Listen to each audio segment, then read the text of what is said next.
केंद्र सरकार नए ट्विस्ट के साथ सुप्रीम कोर्ट पहुंच गई। केंद्र सरकार ने याचिका दाखिल की है और कहा है कि विवादित परिसर के आसपास जो जमीन है उस पर स्टे हटाया जाए ताकि केंद्र सरकार उस गैर विवादित जमीन को उसके मालिकों के हवाले कर सके। इसका सीधा सा मतलब ये है कि केंद्र सरकार विवादित परिसर के आसपास करीब 42 एकड़ जमीन राम जन्मभूमि न्यास को सौंपना चाहती है।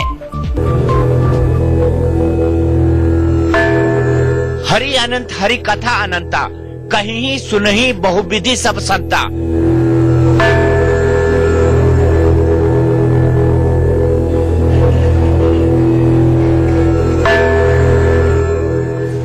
मतलब हरि अनंत है और उनकी कथा भी अनंत। सब लोग हरि की कथा को बहुत प्रकार से कहते सुनते हैं। रामचरितमानस के बाल कांड की ये चौपाई अब लगता है कि राम जन्मभूमि के कानूनी विवाद के लिए तो नहीं लिखी गई थी। अयोध्या में विवादित परिसर में राम जन्मभूमि मंदिर है या बाबरी मस्जिद, इस मुकदमे में 15 किस्म की कहानियां 3 पक्षों की 15 याचिकाओं की शक्ल में सुप्रीम कोर्ट में पहले से हैं। मामला सुप्रीम कोर्ट की संविधान पीठ के सामने है और उन पर सुनवाई होने से पहले ही केंद्र सरकार एक नई याचिका के साथ सुप्रीम कोर्ट पहुंच गई है। केंद्र सरकार ने सुप्रीम कोर्ट में याचिका दाखिल की है कि अयोध्या में 2.77 एकड़ जमीन का विवाद जारी है, लेकिन इसके आसपास की करीब 65 एकड़ जमीन को लेकर कोई विवाद नहीं है। ये वो जमीन है जिसका केंद्र सरकार ने अधिग्रहण कर लिया था। सुप्रीम कोर्ट ने इस गैर विवादित जमीन पर भी यथास्थिति बनाए रखने का आदेश दे रखा है। केंद्र सरकार चाहती है कि सुप्रीम कोर्ट अयोध्या में गैर विवादित जमीन से स्टे हटा दे ताकि सरकार उस जमीन को उसके मालिकों के हवाले कर सके। राम मंदिर के लिए केंद्र सरकार की इस याचिका को नया मास्टर स्ट्रोक कहा जा रहा है। आज जो सुप्रीम कोर्ट में केंद्र सरकार का जो एप्लीकेशन आया है कि स्टेटस को ऑर्डर को वैकेट किया जाए, जो 67 एकर्स ऑफ लैंड है जिस पर किसी भी तरह का विवाद नहीं है। अगर आप इस एप्लीकेशन को उस आलोक में देखें कि सुप्रीम कोर्ट ने पहली बार इस मैटर में आ करके कहा कि हमें स्टेटस को हटाकर के इस जमीन पर आगे कार्रवाई करने की इजाजत दे, यह एक बहुत ही बड़ा मूव है।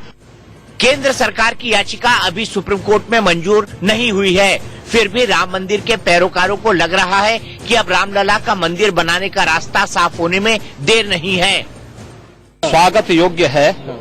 हम अभिनंदन करते हैं केंद्र सरकार के इस निर्णय का और ये अपने आप में देश की आस्था का सम्मान है और वर्षों से चले आ रहे एक विवाद का पटाक्षेप भी है। केंद्र सरकार ने जो एप्लीकेशन दिया है, हमें गैर विवादित लैंड पर तत्काल कार्य करने की अनुमति मिलनी ही चाहिए। The decision is delayed. Therefore, the government has said that this land is not disputed. This land is not required. It be returned. It's a good move and we welcome it. सरकार ने जो supreme court के सामने अर्जी दिया है, ये बहुत अच्छा निर्णय मैं मानता हूं। ये जो 22 एकड़ का जमीन इस समय सरकार से अधिग्रहित है, जो राम जन्मभूमि का जो इस समय डिस्प्यूट में जो जमीन है उससे बाहर है ये, और इसके ऊपर कोई विवाद है नहीं। अब हमारी सरकार चाहती है कि सुप्रीम कोर्ट वो स्टेटस को वेकेट करे ताकि इस भूमि को वापस इसका जो ओनर है राम जन्मभूमि न्यास उनको दे सके, क्योंकि यह भूमि में इस भूमि की ओनरशिप को लेकर किसी प्रकार का कोई विवाद है नहीं। अपनी याचिका में केंद्र सरकार ने कहा है कि अयोध्या में मुस्लिम पक्ष को सिर्फ 0.313 एकड़ जमीन को लेकर ऐतराज है, जहां पर विवादित ढांचा था। केंद्र सरकार ने acquisition of certain areas of Ayodhya act 1993 के तहत विवादित परिसर और आसपास की कुल 67.703 एकड़ जमीन का अधिग्रहण किया है। इसी में करीब 42 एकड़ का वो हिस्सा भी है जो राम जन्मभूमि न्यास का है। केंद्र सरकार को इस बात पर कोई ऐतराज नहीं है कि अयोध्या में गैर विवादित जमीन को राम जन्मभूमि न्यास और बाकी मालिकों के हवाले कर दिया जाए। इसके लिए सरकार अदालत से अपील करती है कि अयोध्या में गैर विवादित जमीन पर 31 मार्च 2003 को जारी यथास्थिति बनाए रखने का आदेश वापस लिया जाए। केंद्र सरकार ने चूंकि विवादित जमीन पर कोई टिप्पणी नहीं की, इसलिए मुस्लिम पक्षकार अब कंफ्यूज हैं कि इस याचिका का विरोध करें या नजरअंदाज करें। केंद्र सरकार ने हाई कोर्ट में एक रिट दाखिल किया है कि जो जमीनें झगड़े को छोड़ करके है वो जमीनें हमें वापस की जाए। मस्जिद को छोड़ करके जो जमीनों की मांग की जा रही है उस पर हमें कोई इतराज नहीं है। सरकार के कब्जे पहले से भी है, सरकार किसको दे रही है किसको नहीं दे रही है ये कोर्ट जाने, और हमें कोई इतराज नहीं है। सरकार राम जन्मभूमि बनाने के लिए कोई जमीन ले, ये अनकॉन्स्टिट्यूशनल। सुप्रीम कोर्ट का 9 जजेस का जजमेंट ये तय कर चुका है कि सेकुलर एक्ट नहीं है राम जन्मभूमि का, लिहाजा सरकार इस पर ताउन नहीं कर सकती, इस पर कोऑपरेट नहीं कर सकती। हाँ, वो जमीन जो सरप्लस है उसको उसके ओनर को वापस करने की जो बात है वो अभी तय नहीं हो सकती है। उस पर पहले ही तय होगा कि कितनी जमीन रिक्वायर्ड है उस एक्ट के ऑब्जेक्ट को पूरा करने के लिए। उस एक्ट के ऑब्जेक्ट में 4 चीजें थी: मस्जिद, मंदिर, म्यूजियम, लाइब्रेरी। अभी कोई इन चीजों के लिए गवर्नमेंट ने न कोई नक्शा बनाया है न सुप्रीम कोर्ट में दिया है। ये सेंट्रल गवर्नमेंट ने जो कोर्ट में जो एक्वायर्ड जमीन है उसको जो न्यास को देने की बात कही है, तो बहरहाल फाइनल फैसला तो इस पे सुप्रीम कोर्ट ही को करना है। लेकिन जहां तक हम लोग का व्यू पॉइंट का सवाल है तो हम समझते हैं कि इससे जो असल मसला है वो हल होने वाला नहीं है। जब तक जो मेन टाइटल सूट का केस ऑनरेबल सुप्रीम कोर्ट के सामने है वो हल नहीं हो जाता, तब तक इसको अक्वायर करने से कोई मसला हल नहीं होगा।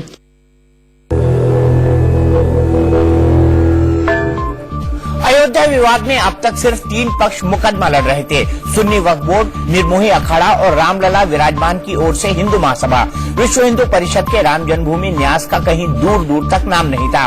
अब केंद्र सरकार ने इस विवाद में विश्व हिंदू परिषद की इनडायरेक्ट एंट्री करा दी है। आपको समझाते हैं कि अयोध्या में वो 42 एकड़ जमीन कौन सी है जिसका मालिक राम जन्मभूमि न्यास को माना जा रहा है।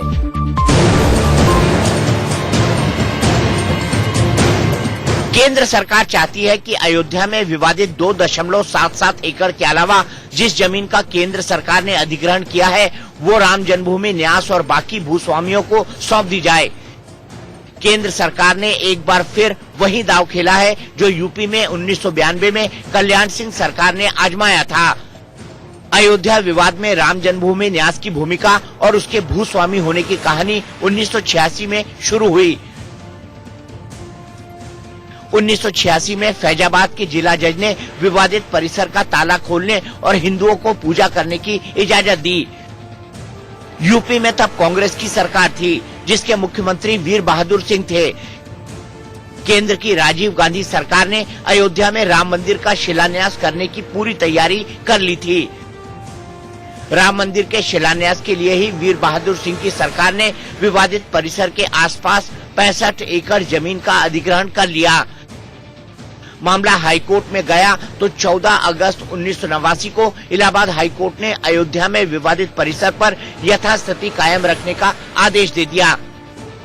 मार्च 1992 में यूपी की कल्याण सिंह सरकार ने अयोध्या में विवादित परिसर के आसपास अधिग्रहित जमीन में से 42 एकड़ राम जन्मभूमि न्यास के हवाले करने का आदेश जारी कर दिया, जिसका गठन 1984 में राम जन्मभूमि मुक्ति यज्ञ समिति के रूप में हुआ था। बाद में कल्याण सिंह सरकार ने पर्यटन को बढ़ावा देने के नाम पर विवादित 2.77 एकड़ जमीन भी राम जन्मभूमि न्यास को सौंप दी।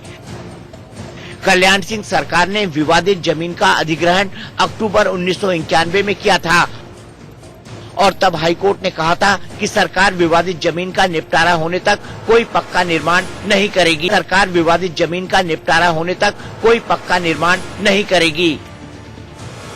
कल्याण सिंह सरकार से जमीन मिली तो विश्व हिंदू परिषद और राम जन्मभूमि न्यास ने 1992 में अयोध्या में कार सेवा का दूसरा दौर शुरू करने का ऐलान कर दिया। इसके खिलाफ सुप्रीम कोर्ट में याचिका दाखिल हुई तो कल्याण सिंह सरकार ने एफिडेविट दिया कि सिर्फ प्रतीकात्मक कार सेवा होगी, विवादित परिसर में कोई निर्माण नहीं होगा। लेकिन 6 दिसंबर 1992 को कार सेवकों ने विवादित ढांचा तोड़ दिया। यूपी, एमपी, राजस्थान और हिमाचल प्रदेश में बीजेपी की सरकारें बर्खास्त कर दी गई और 1993 में नरसिम्हा राव सरकार ने संसद में acquisition of certain areas of Ayodhya act पास करा के अयोध्या में विवादित परिसर समेत आसपास की 67.703 एकड़ जमीन का अधिग्रहण कर लिया, जिसमें 42 एकड़ का वो हिस्सा भी शामिल था जिसे कल्याण सिंह सरकार ने राम जन्मभूमि न्यास को सौंपा था।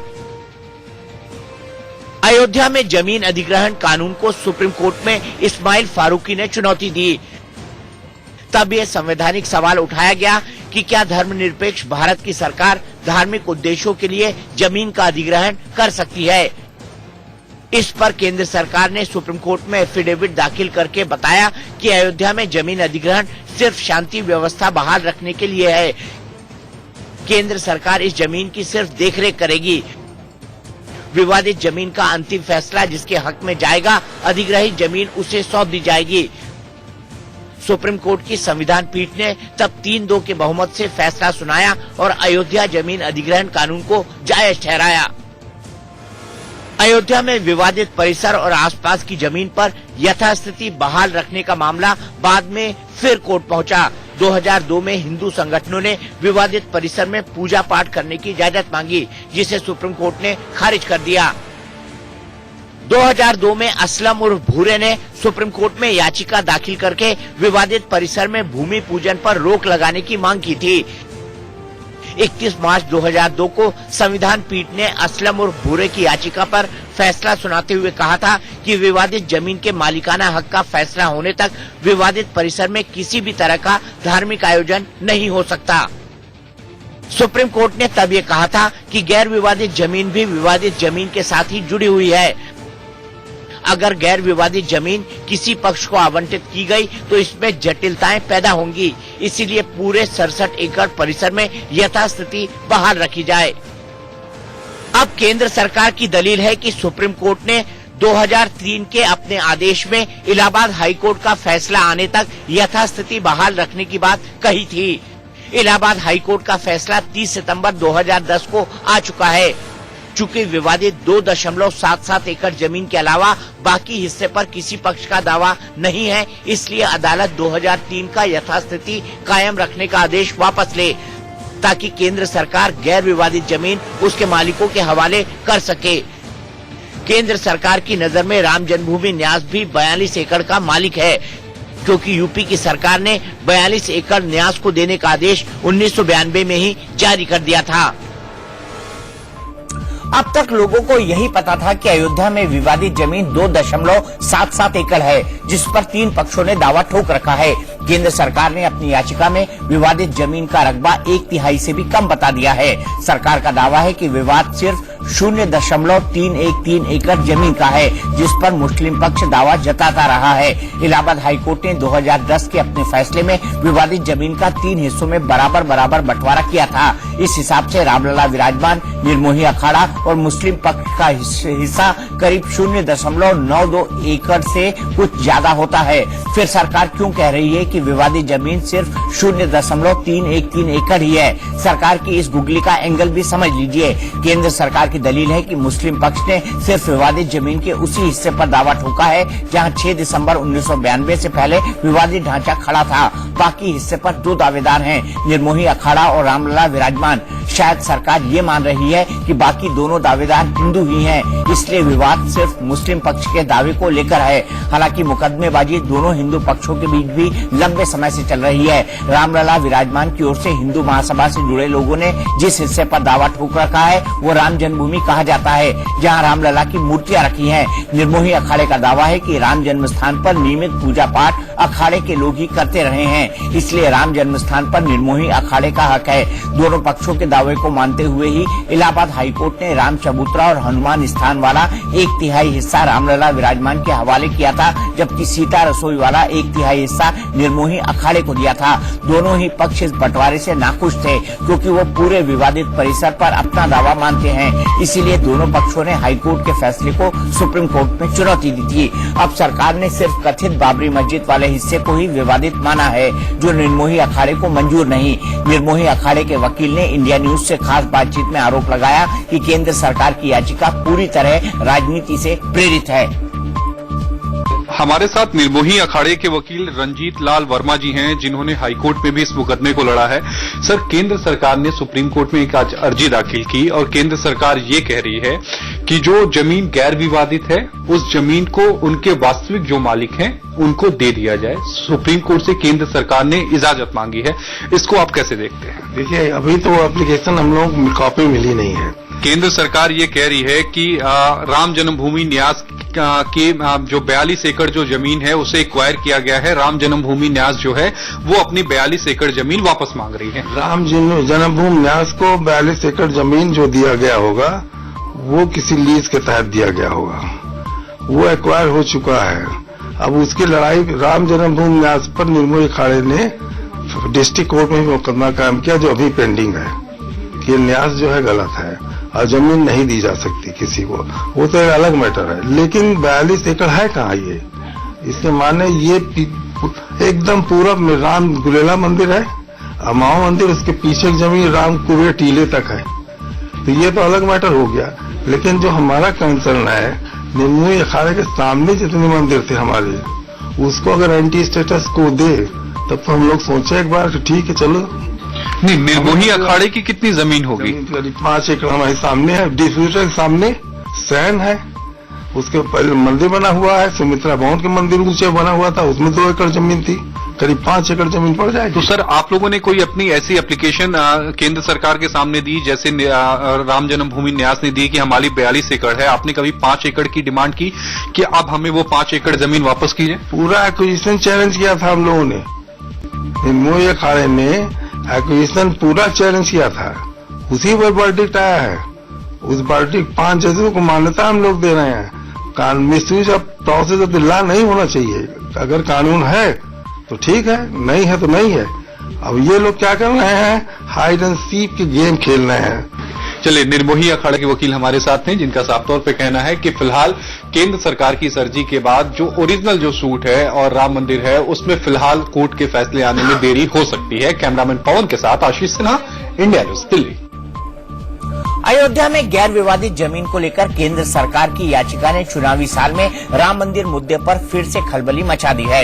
याचिका भी मंजूर नहीं हुई है। सुप्रीम कोर्ट में अयोध्या विवाद की सुनवाई की नई तारीख भी तय नहीं है। ऐसे में ये सवाल भी दिलचस्प है कि केंद्र सरकार की याचिका से अयोध्या विवाद का जल्दी हल होगा या फिर मामला और उलझेगा।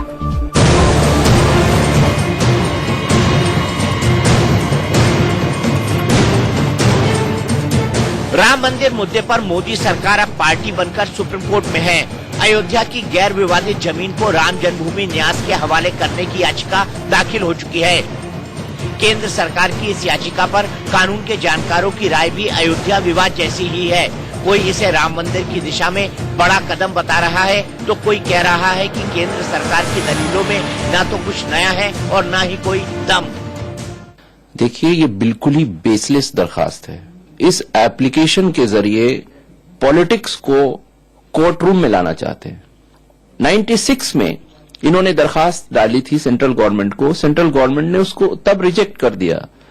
उसके बाद उस रिजेक्शन को इन्होंने चैलेंज किया हाई कोर्ट में। हाई कोर्ट ने कहा सेंट्रल गवर्नमेंट ने बिल्कुल सही रिजेक्ट किया है। 2003 में असलम भूरे केस में 5 जजों ने यह कहा कि 67 एकर्स लैंड को आप डिवाइड नहीं कर सकते और उसको डिस्प्यूट के रेजोल्यूशन से पहले आप उसको किसी को नहीं दे सकते।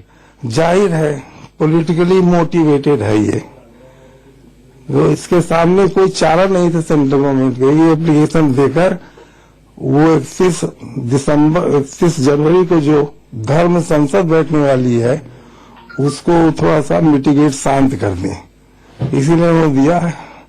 स्पेकुलेटिव है, दिखावटी है, सब खुद ये रोड़ा अटका रहे हैं मंदिर बनने के लिए। If they are not touching the disputed area for the release, I don't think that would have any impact. No, not at all. It will not impact it will not impact. वहीं राजनीतिक पार्टियों से जुड़े वकीलों का केंद्र सरकार की याचिका पर क्या कहना है वो भी सुन लीजिए।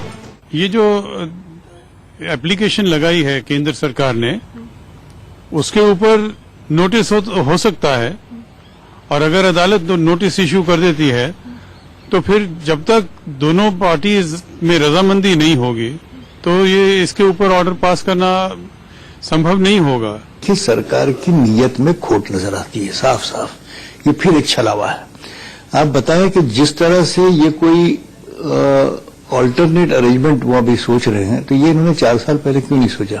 अब जब जमीन खिसकने लगी, लोकसभा का चुनाव आ गया, संतों ने धमकी दे दी, राम भक्त नाराज हो गए, तो ये रविशंकर प्रसाद जी जागे और मोदी जी से कहा कि चलिए ये रिट पिटीशन फाइल, ये क्या तरीका है? अयोध्या विवाद और केंद्र सरकार की याचिका के कानूनी पहलुओं के हिसाब से देखें तो अभी कई सवालों का जवाब मिलना बाकी है। केंद्र सरकार ने इस्माइल फारूकी और असलम बुरे केस के फैसलों के आधार पर याचिका दाखिल की है। दोनों मामलों में 5 जजों की संविधान पीठ ने सुनवाई की थी। ऐसे में पहला सवाल यही है कि अयोध्या मामले की सुनवाई कर रही 5 जजों की बेंच ही केंद्र की याचिका पर सुनवाई करेगी या फिर इसके लिए और बड़ी बेंच का गठन करना होगा। अगर केंद्र सरकार की याचिका मंजूर हो गई और सुप्रीम कोर्ट ने गैर विवादित जमीन से यथास्थिति खत्म करने का आदेश दे भी दिया तो गैर विवादित जमीन राम जन्मभूमि न्यास के हवाले करना इतना आसान नहीं होगा। अयोध्या में गैर विवादित जमीन का अधिग्रहण केंद्र सरकार ने एफिडेविट दिया है कि वो अयोध्या में विवादित जमीन पर अंतिम फैसला आने के बाद जमीन सौंपेगी। संसद के एक्ट के तहत अधिग्रहित जमीन केंद्र सरकार या तो एक्ट के प्रावधानों के तहत किसी के हवाले कर सकती है और दूसरा तरीका ये है कि सरकार नया एक्ट पास कराए या फिर अध्यादेश लाकर अयोध्या की गैर विवादित जमीन को किसी के हवाले करे। अयोध्या का विवाद धर्म के नाम पर शुरू हुआ, फिर इसमें कानूनी दांवपेच शुरू हो गए, लेकिन पिछले 30 साल से अयोध्या विवाद राजनीति का सबसे बड़ा मुद्दा बन गया है। चुनावी साल में मोदी सरकार ने अयोध्या में गैर विवादित जमीन से स्टे हटाने की याचिका दाखिल की है, तो इसे भी सिर्फ चुनावी राजनीति के चश्मे से ही देखा जा रहा है।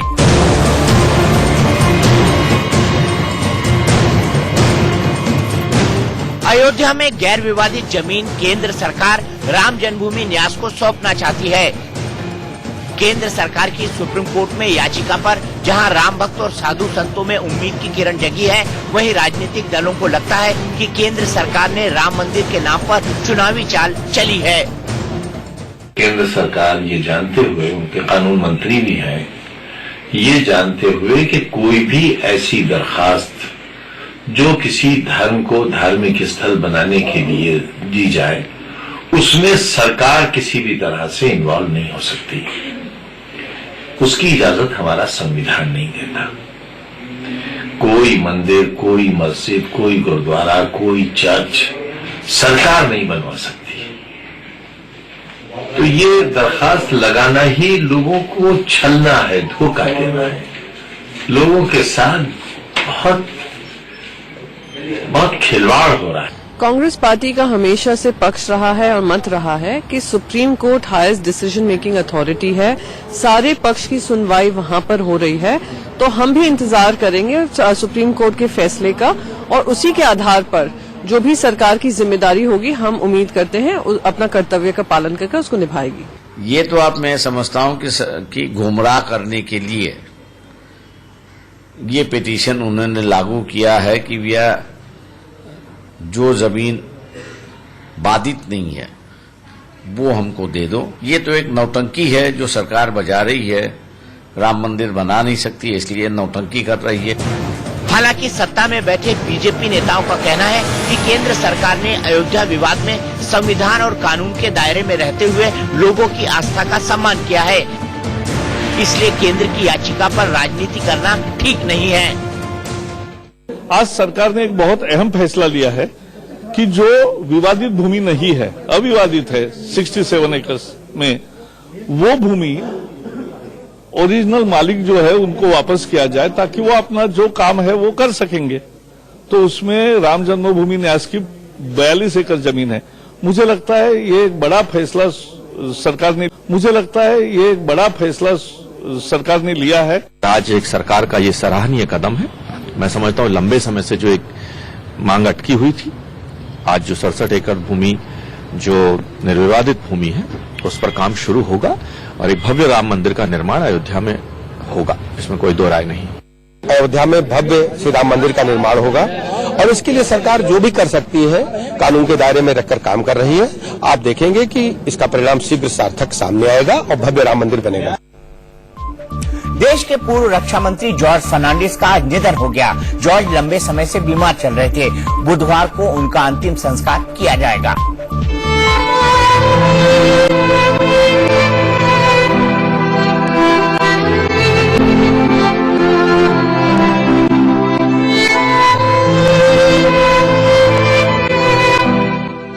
आपातकाल से लेकर गठबंधन राजनीति के योद्धा रहे जॉर्ज फर्नांडिस का आज सुबह 88 साल की उम्र में निधन हो गया। जॉर्ज लंबे वक्त से बीमार थे। जॉर्ज अल्जाइमर से पीड़ित थे और वो दिल्ली के मैक्स अस्पताल में भर्ती थे, जहां उन्होंने अंतिम सांस ली। जॉर्ज के पार्थिव शरीर का अंतिम संस्कार बुधवार को किया जाएगा। जॉर्ज फर्नांडिस का जन्म 3 जून 1930 को कर्नाटक के मैंगलोर में हुआ था। पीएम मोदी से लेकर राष्ट्रपति रामनाथ कोविंद समेत कई राजनेताओं ने उनके निधन पर दुख व्यक्त किया है। कांग्रेस अध्यक्ष राहुल गांधी ने भी ट्वीट कर जॉर्ज फर्नांडिस के निधन पर शोक जताया है। प्रधानमंत्री मोदी ने दिल्ली में परीक्षा पर चर्चा कार्यक्रम में पूर्व रक्षा मंत्री जॉर्ज फर्नांडिस को श्रद्धांजलि दी। पीएम ने कहा कि जॉर्ज साहब एक जुझारू नेता थे और पूरे भारत में रचे बसे थे। जॉर्ज साहब ने लोकतंत्र की स्थापना के लिए बहुत संघर्ष किया।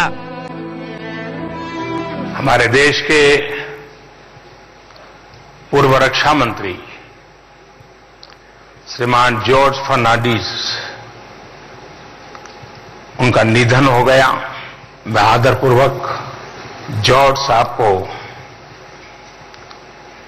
श्रद्धा सुमन अर्पित करता हूं। बीजेपी ने जहां जॉर्ज को राजनीति का योद्धा बताया, तो कांग्रेस ने भी उन्हें कुशल नेता बताते हुए श्रद्धांजलि दी। जॉर्ज फर्नांडिस एक राजनीति के बड़े योद्धा थे। पूरी जिंदगी उन्होंने मजदूरों के लिए, नौजवानों के लिए, किसानों के लिए बड़ी लड़ाई लड़ने का काम उन्होंने किया। जॉर्ज साहब जनता से जुड़े रहते थे। श्री जॉर्ज फर्नांडिस एक कुशल संसदीय ज्ञान के स्रोत थे और एक विलक्षण संसदीय प्रतिभा उनमें थी। मैं उनके निधन पर गहरी संवेदना व्यक्त करता हूं, शोक व्यक्त करता हूं, श्रद्धांजलि देता हूं। उधर जॉर्ज फर्नांडिस के निधन की खबर से बिहार में भी शोक की लहर है। जेडीयू कार्यालय में सीएम नीतीश कुमार ने जॉर्ज को श्रद्धांजलि दी और 2 दिनों के राजकीय शोक का ऐलान किया। तो वहीं दूसरे नेताओं ने भी जॉर्ज के निधन पर शोक जताया। एक सचमुच एक युग का अंत हुआ। जॉर्ज साहब के एनडीए में जाने से पहले हम लोग तो मुरीद लोग थे। मुझे आज भी स्मरण है, पटना यूनिवर्सिटी में जब उन्हें हमने बुलाया था तो हम लोग हॉल खचाखच भरा हुआ था जॉर्ज की एक झलक पाने के लिए, जॉर्ज को सुनने के लिए। मैं उस जॉर्ज की स्मृति को रखना चाहूंगा और जिन मूल्यों के लिए उन्होंने बहुत लड़ाई लड़ी, उन्होंने मेहनत कश आवाम के लिए बहुत लड़ाई लड़ी। बाद की उनकी राजनीति से हमारा इत्तेफाक नहीं रहा, लेकिन आज एक युग का अंत हुआ। आज उनके जाने से एक संघर्ष का, संग्राम का, इतिहास का समापन हुआ और आने वाला जो दौर है वो संग्राम का ही दौर है। कि जॉर्ज फर्नांडिस स्ट्रीट फाइटर थे, लड़ाकू आदमी थे और आज तक किसी से डरे नहीं। वो चाहे इंदिरा गांधी की तानाशाही हो, इमरजेंसी हो, और वो गैर कांग्रेसवाद के प्रतीक थे। जॉर्ज फर्नांडिस इमरजेंसी के दौरान प्रधानमंत्री इंदिरा गांधी के लिए सिरदर्द बन चुके थे। राजनीति में उनकी पहचान मजदूरों के मसीहा की थी। वाजपेयी की अगुवाई में एनडीए का कुनबा बढ़ा तो इसके पीछे भी जॉर्ज साहब का बड़ा योगदान था। उनकी शख्सियत ही कुछ ऐसी थी कि उन्होंने अपने राजनीतिक जीवन में हर दौर में अपनी अलग छाप छोड़ी। आपातकाल की सबसे चर्चित तस्वीर है ये। हाथों में हथकड़ी और बंद मुट्ठी, लेकिन चेहरे पर मुस्कान। ये तस्वीर जब भी आंखों के सामने आती है तो खुल जाता है भारतीय लोकतंत्र के काले अध्याय का पन्ना। जोर, जुल्म और अन्याय के खिलाफ जिस शख्स की ये तस्वीर है वो थे जॉर्ज फर्नांडिस।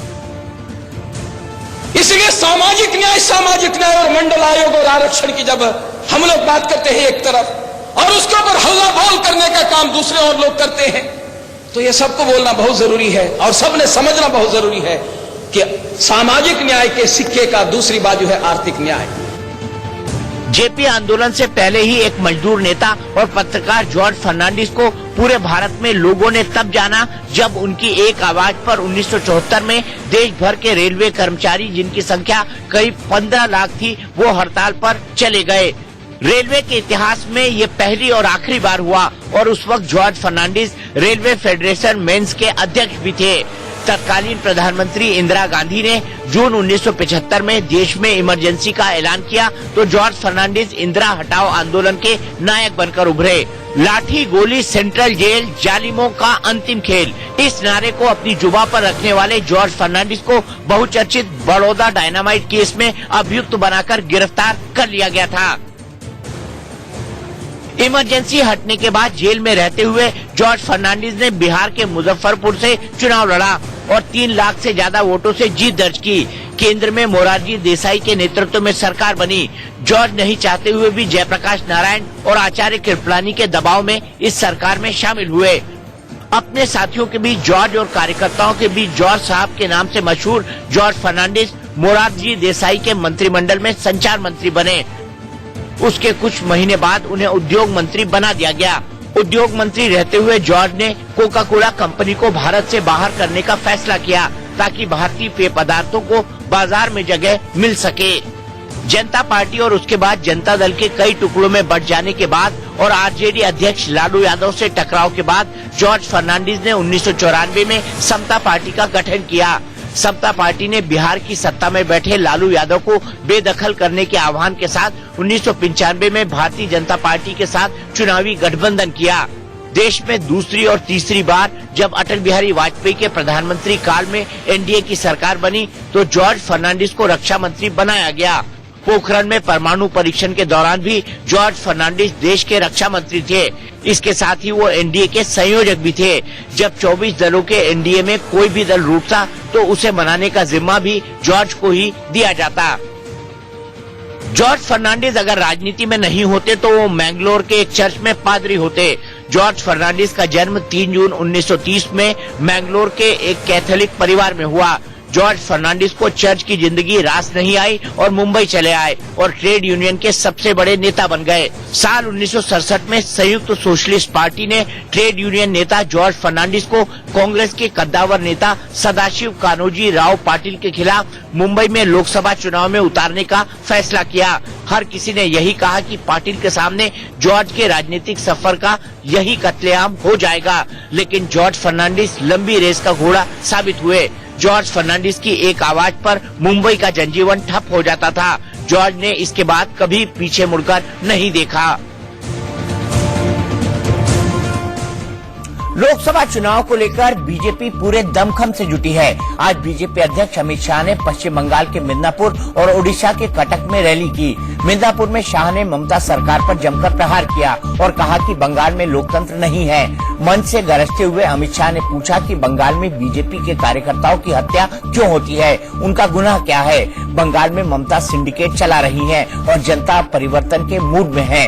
वहीं शाह की रैली के पास जमकर हंगामा और पथराव भी हुआ। रैली के पास पार्किंग में खड़ी गाड़ियों में तोड़फोड़ की गई। इसके बावजूद शाह ने रैली को संबोधित किया। अमित शाह ने ओडिशा के कटक में भी कार्यकर्ता समावेश रैली की और नवीन पटनायक सरकार पर हमला बोला। शाह ने कहा कि ओडिशा में ऐसी सरकार है जो विकास करना नहीं जानती। शाह ने महागठबंधन को ढकोसला बताते हुए कांग्रेस पर भी हमला बोला और कहा कि आप पीएम मोदी को 5 साल दे दीजिए, हम ओडिशा को देश का नंबर 1 राज्य बनाकर दिखाएंगे। बंगाल की जनता अब परिवर्तन चाहती है। भारतीय जनता पार्टी के 65 से ज्यादा कार्यकर्ता मार दिए गए। मैं पूछना चाहता हूं बंगाल की जनता को, पश्चिम बंगाल की जनता को, भारतीय जनता पार्टी के कार्यकर्ताओं की हत्या क्यों होती? क्या गुनाह है उनका? गुनाह इतना ही है कि ममता जी की सिंडिकेट का हम विरोध करते हैं। अगर कोई मुख्य बात है तो वो भारतीय जनता पार्टी का कार्यकर्ता है। अभी हमारे भाई धर्मेंद्र जी संकोच से बोलते थे कि केंद्र में सरकार बनानी। मैं यहां स्पष्टता से कहने आया हूं, केंद्र की तो सरकार बनानी ही नहीं है, मगर भुवनेश्वर के अंदर भी सरकार भारतीय जनता पार्टी, भारतीय जनता पार्टी का हर कार्यकर्ता आज यहां से संकल्प लेकर जाए कि मोदी जी के नेतृत्व में इस बार जो केंद्र में सरकार बनेगी वो सरकार महान उत्कल प्रदेश के आशीर्वाद से बनेगी, महान उत्कल प्रदेश के सहयोग से बनेगी।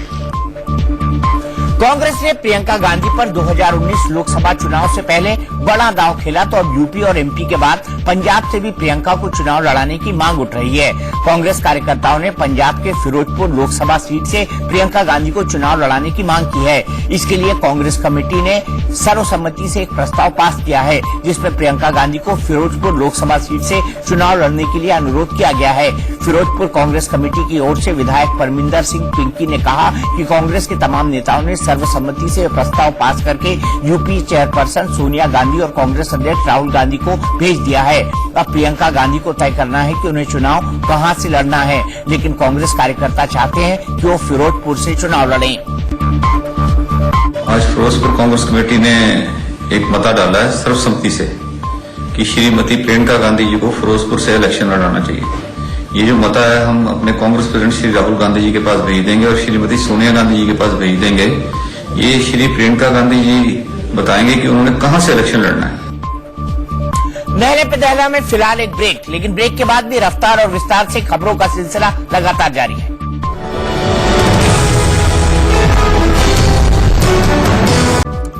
दो 2019 चुनाव से पहले पहली बार लखनऊ के बाहर प्रयागराज में योगी की कैबिनेट की बैठक हुई, जिसमें कई अहम फैसलों पर मुहर लगी। बाद में योगी ने अपनी कैबिनेट के कई मंत्रियों के साथ संगम में डुबकी भी लगाई।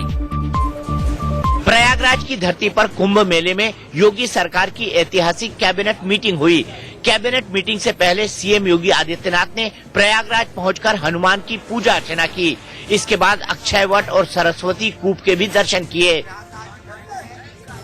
साल 2000 में यूपी से उत्तराखंड राज्य अलग होने के बाद यह पहला मौका था जब राज्य में कैबिनेट बैठक राजधानी लखनऊ से बाहर रखी गई।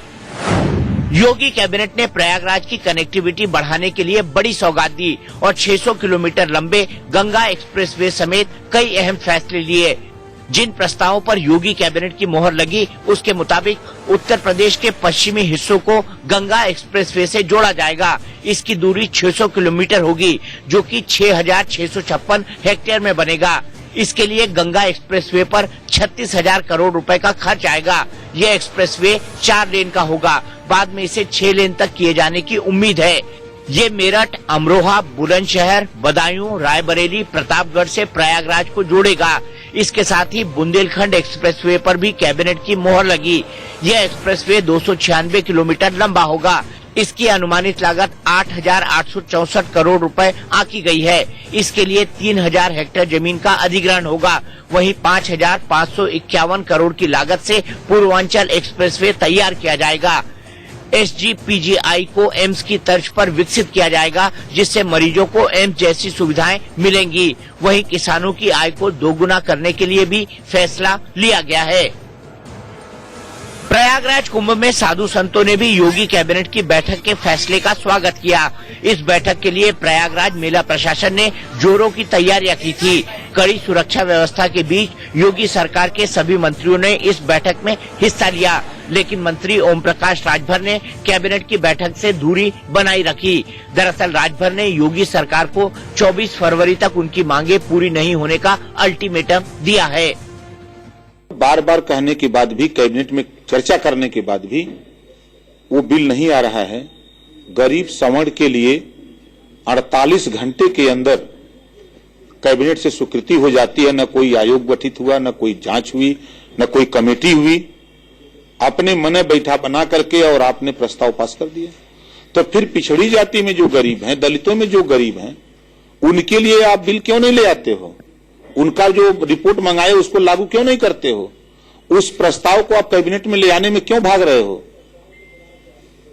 इस नाते हमने कहा कि जब तक वो बिल नहीं ले आओगे, हम इलाहाबाद नहाने नहीं जाएंगे।